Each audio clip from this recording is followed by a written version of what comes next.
WGSN-DB Going Solo Network welcomes you to award-nominated relationship internet radio talk show, Going Solo with Cece.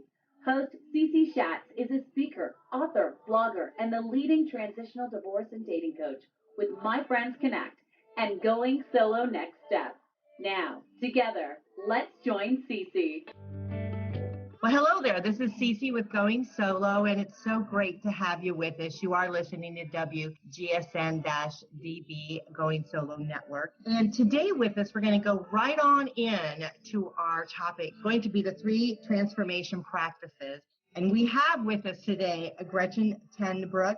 She is with the greater Boston area. She's a blogger for Huffington Post, and she's also a certified divorce coach. And welcome to the show. Oh, thank you so much for having me. I'm an honor to be here. It's really nice to connect with you, and for a couple different reasons. One is your writings are marvelous. I've read a lot of your blogging that you do on HuffPost, and it's just really down to earth. We can tell that you have a heart, that you're writing from your heart. It's refreshing, really, to be able to read it. And I do believe that a lot of your writings help people. And so I thank you for that. So I just want to... Oh, thank you. It's a gift that you have, and not everyone can write. I'm not a big writer myself. I try to get out there and do it, and I struggle with really trying to get my thoughts and my heart down on paper, and you just do an excellent job. So thank you for all that you do. So much. Welcome. So tell me, how did you get into doing what you're doing, going into the divorce support path, writing for Huffington Post? How did you start this? Well, ironically, I started the divorce coaching through my own divorce. I thought a lot about my own divorce before I initiated it myself. And I knew that it was very important to me and for the well-being of our entire family to do it in a way to cause the least harm to all of us. And it was important to me to do it right, if I can even use such a word. But, divorce is a loss for all involved. But I also saw it as an opportunity. I think all the challenges that come in our lives really come as opportunities. And it depends on really what mindset you want to take going into it.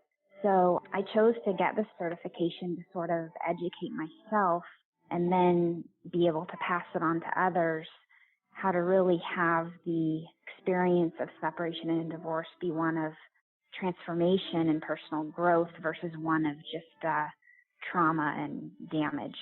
So really that's actually how it happened. I totally get that. I know even for myself, I call myself a transitional coach, and meaning well through transitions that they're getting stuck with, they're having trouble with, see that at the end of it there is such a transformation, and helping people through divorce is very rewarding, but it's quite challenging too. Oh, very much so. Yeah. Yeah, I mean, I think definitely personal growth and transformation always come at a cost. The cost is suffering, but then if we don't face our suffering, we really don't learn anything from it. So that's sort of the invitation that I'm talking about.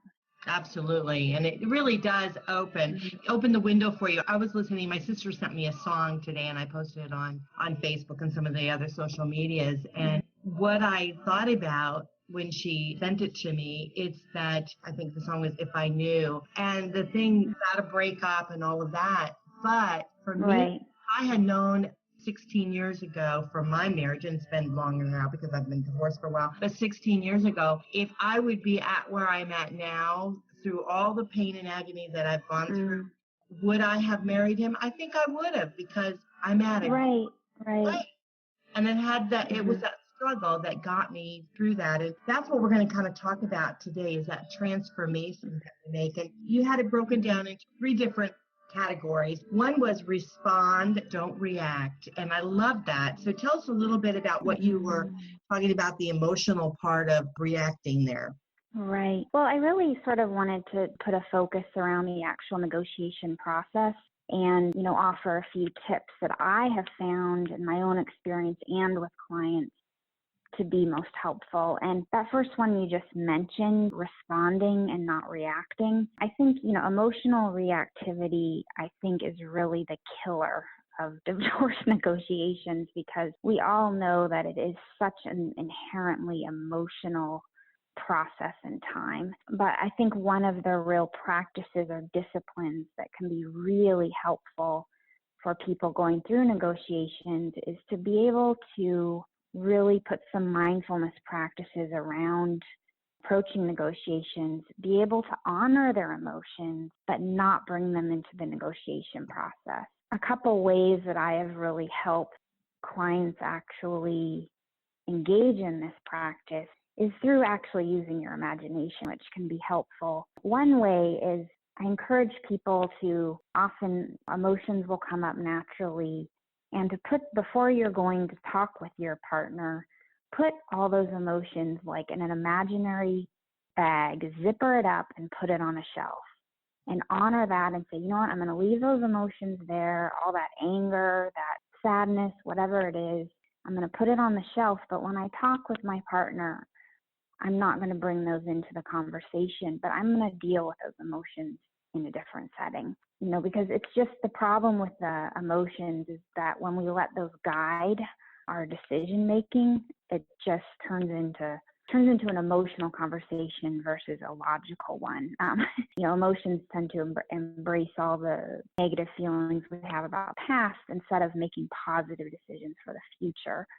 So it's really important to have a little bit of detachment from those emotions that enables you to respond in negotiations versus just react emotionally. One thing I noticed about when I was reading what you had given me, I hope that we can share this with the audience. We'll go ahead and, if you don't mind, post this as a blog. But what I got from it when I was reading it, it was not only the reaction that let's say your partner is saying something that you don't like to hear and you have your emotional reaction, but if you take a moment and you take a breath and you don't react, you then sometimes listen to what they're saying. And you had mentioned that in your blog about listening, and we'll go on to that. Right. But when you listen to that, sometimes then you can feel what their emotion is. And so sometimes we react in anger when it's really hurt and pain that we're going through. Right. You know, we come across as being really mean and hateful, but really what it means is that we're hurt. We're cut to the core and we're hurt.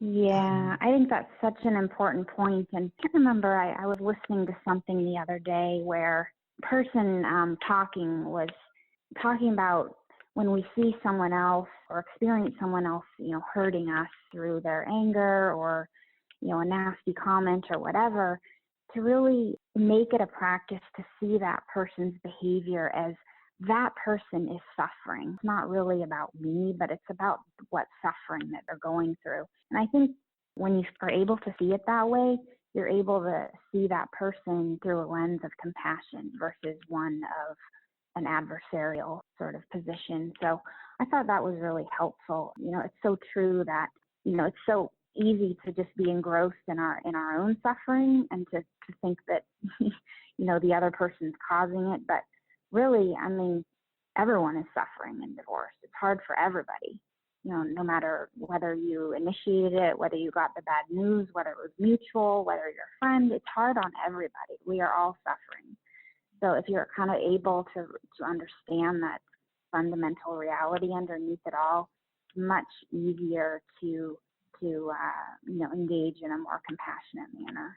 When I was speaking with some of my other friends about this, and when I reflect back upon some of the other conversations I've had in my past, I also think we have to assess our partner's personality and understand. I think we understand them. If we've been married to them for a while, we know what makes them tick. We know what sets them off. We have to ask ourselves, are we doing this to set them off? I mean, I know personally my ex does things to push my button. I mean, he does, he really, and that's his personality, and that's the way he's going to be. That's his makeup. He's going to continue to be like that because I'm never going to be able to change it. I'm never going to be able to change him. Right. I no longer want to be with him and have to live with that day in and day out. So what I do is when he does these things to me, I try to just step back and not react. Don't answer the email. Don't respond. Right. And, you know, one time he had asked me, well, why aren't you responding to me? And I emailed him back simply because I don't have to. And so that, yeah. I think, was really a smack in his face, and from him to realize that, you know what, I don't have to respond to you anymore. And sometimes just not responding is in itself, you know, a growing sensation. So I got a lot of self-satisfaction out of that, and I realized that I'm going to continue with that, because if I tried to address it, all it did was more arguments would come up. Yeah, right. I would then get upset about it, and it would just cause me misery. I mean, I would just be sick about it. And so I decided for myself, I'm going to stop for a minute. I'm going to take in account of his personality. And I would like the listeners to think about this. Take account of their partner's personality and assess it and say, is this the way they are? Because if it is, then what you have to do is just counteract your behavior. And it doesn't hurt. Sure, it does hurt you, but don't react to it. And then respond to a friend, or, you know, write it down in a journal and get it off your chest what you want to say. But then when you're approaching your partner, you can do it in a way that's not going to be a big argumentative. And they didn't win, because what they wanted to do was push your buttons, and you're not there. And for whatever reason they want to push your buttons. It could be out of hurt, just their personality. I just like what you said about choosing your technique. You also mentioned in this blog that we'll post is that putting on a rain jacket, you know, putting on a waterproof jacket and just let it roll off you. And I really like that. Yeah.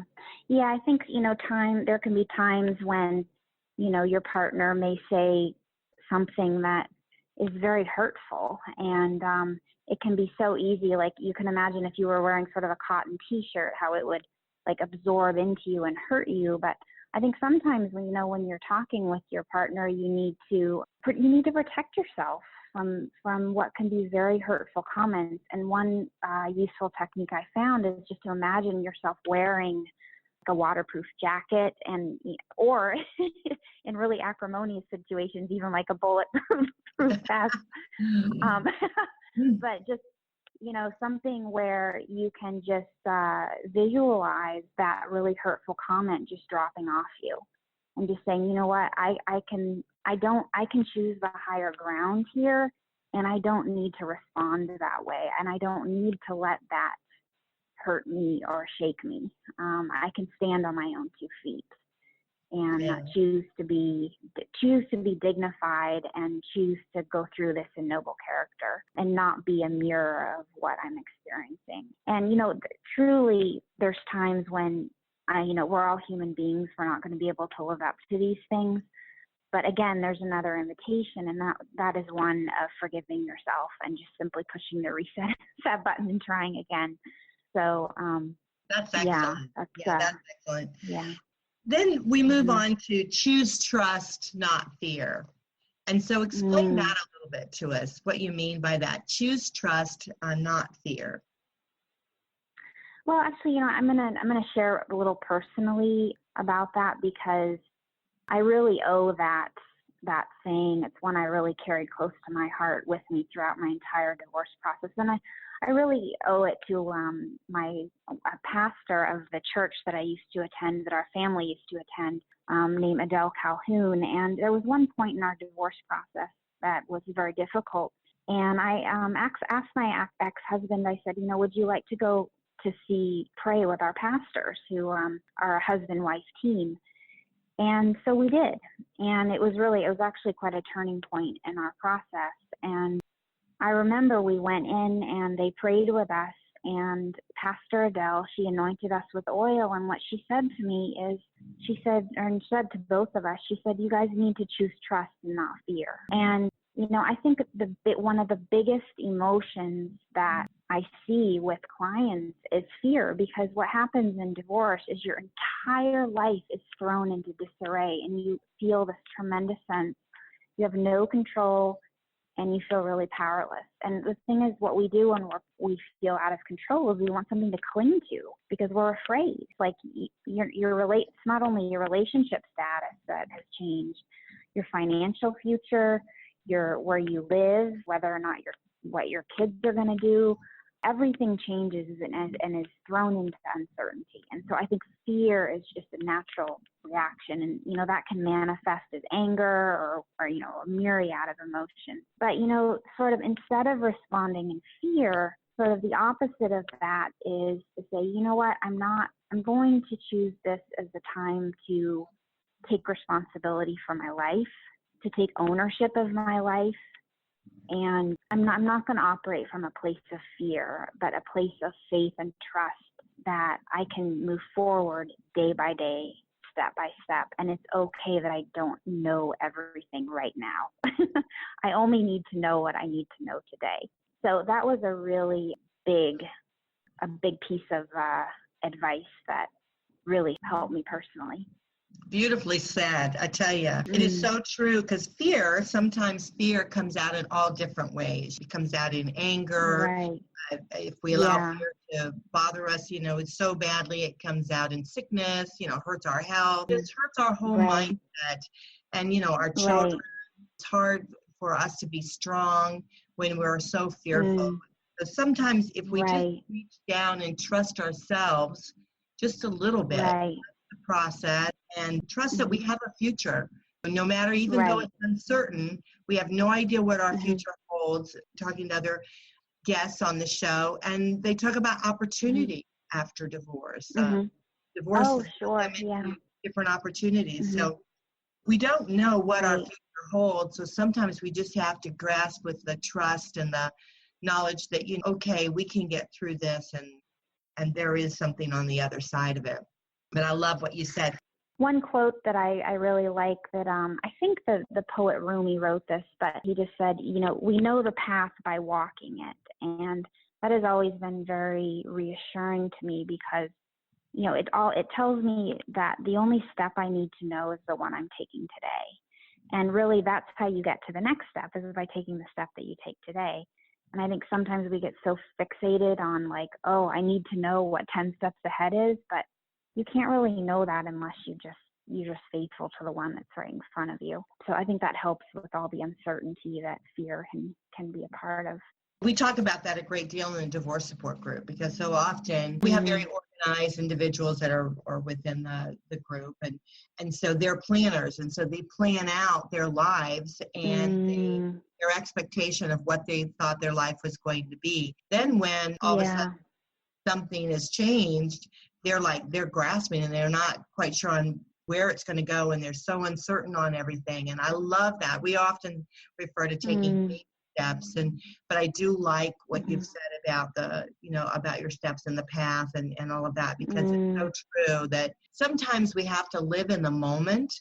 And even so, even though our moment's a little rocky and a little hurtful, if we grasp in the moment and be thankful for at least what we have around us, we're in a safe place, if we have food, if we have the love of our family, love of friends, things like that. We just kind of live in the moment a little bit. It offers a real groundedness that when we let our monkey minds go crazy on us, we kind of lose touch with that. So. And then the last thing you had mentioned was listen and reflect. Boy, that's a big word sometimes, isn't it? Listen and reflect. Yeah. Right. Yeah, I think I mentioned that because, I know obviously one of the last things you probably want to do when you're talking with your partner in the midst of negotiations is listen, because you so much want to get, my side of the story in.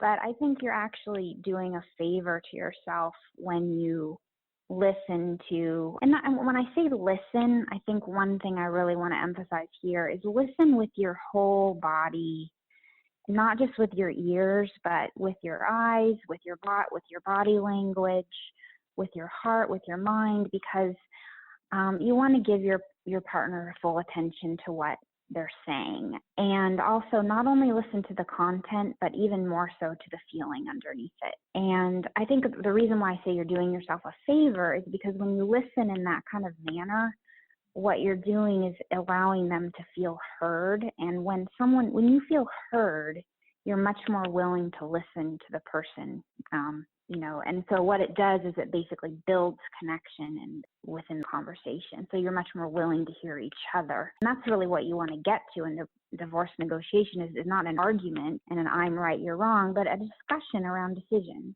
And so that's why this is a very difficult thing to do, obviously, but one that's so important. And I feel really like the best way that I can describe it is by using an example. Say your partner was sort of the primary breadwinner of the family, and he or she may say something like, well, I feel like you're trying to steal all the money or whatever. And of course, part of you might want to say something nasty in reply, but better feeling might be to kind of really listen and just say, I feel like, I hear that you're feeling like that's unfair.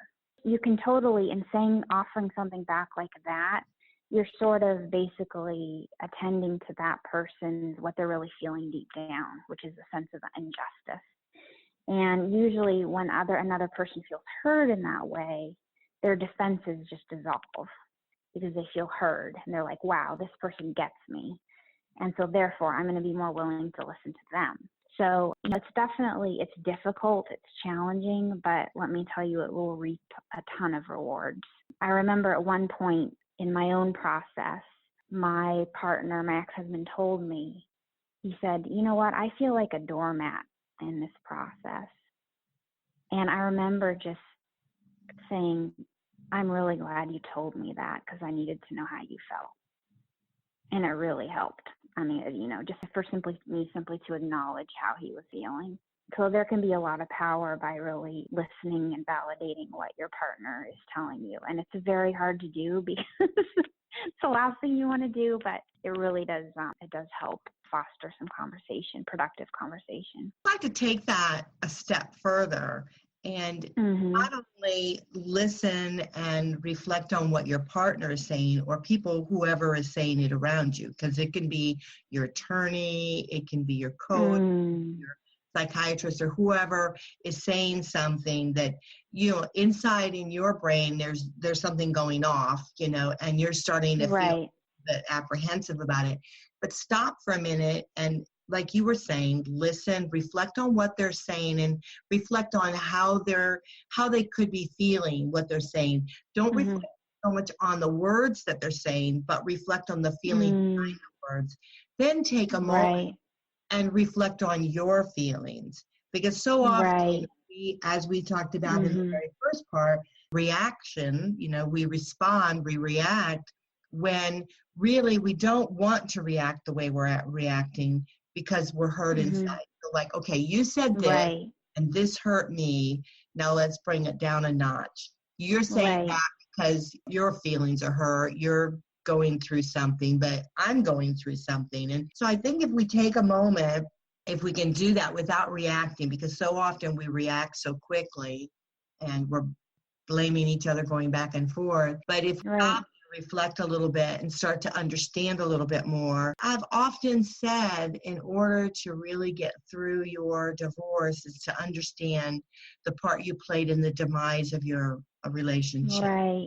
When you start doing the reflection part of it, not blaming, I'm doing that deep reflection part. Start listening to your partner. You start listening to, and so often we can go back to conversations that our partners have said to us. If we start thinking about those conversations and thinking about the actual maybe thought behind that, feelings behind that hurtful statement, it might help us to better understand the part we played in it. And this way, moving forward, we can be a better individual. We can live our lives in a more fuller way. And so I think I love what you're giving us today. It's really life-changing, and it's relationship building, because these skills, Gretchen, that you're sharing with us today that we're using as we're going through divorce, we can also use them on relationship building. Oh, sure. I think they're ones that not just for divorce negotiations, but really ones that you can practice in all of your relationships and all of your life. And, in my background, I used to be a hospital chaplain, and, a lot of these things are things that I practice in that ministry as well, in my work with patients. And, And, even I just try to live out every day, to become a part of who I am. So, yeah, definitely. One thing I do kind of want to add as a PS, because I think it's just really important in the context of divorce, helpful as these practices are that we have mentioned, responding and not reacting, the choosing trust and not fear, the time, in divorce when you simply may need to cut off a conversation because it does get too harmful, and you just may need to stop and just say, you know what, this is getting too acrimonious. We need to stop and re-engage later. Because there are times, say, when you're dealing with a partner who maybe, struggling with a mental illness or just be so incredibly angry that it just gets too difficult to talk. And so I want to just honor that there are times when you need to take a break. Hopefully these practices are ones that will make that less likely, but there are times when you need to simply do that. So. Absolutely. And you have to sometimes back up. I've often said you have to go, you take one step forward and 2 steps back. And I think you take the 2 steps back because sometimes you have to reflect, like you said, you have to live in the moment a little bit, and you have to make choices. And so if someone's doing something that is totally inappropriate, it's not going to solve anything, and all you're going to do is in the muck of it. Sometimes it's better to say, you know what, let's just table this. We'll come back to it another time, because both of us are just not at the point where we can discuss it. And I think that's good. It's handling it in a mature fashion, and it saves your heart, it saves your mind, it saves your soul a little bit. Yeah, I think it's definitely a good thing.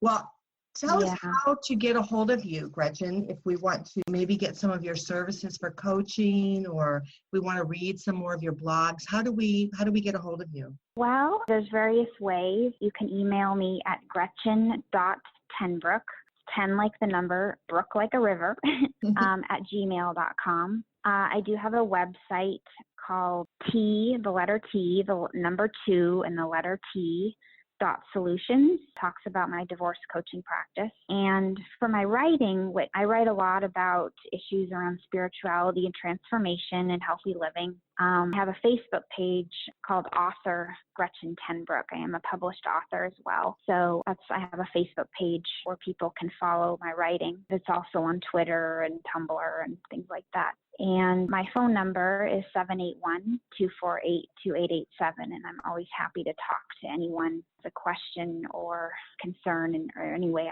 that I can be of help. That's wonderful. Thank you so much. Today we are listening to Gretchen TenBrook.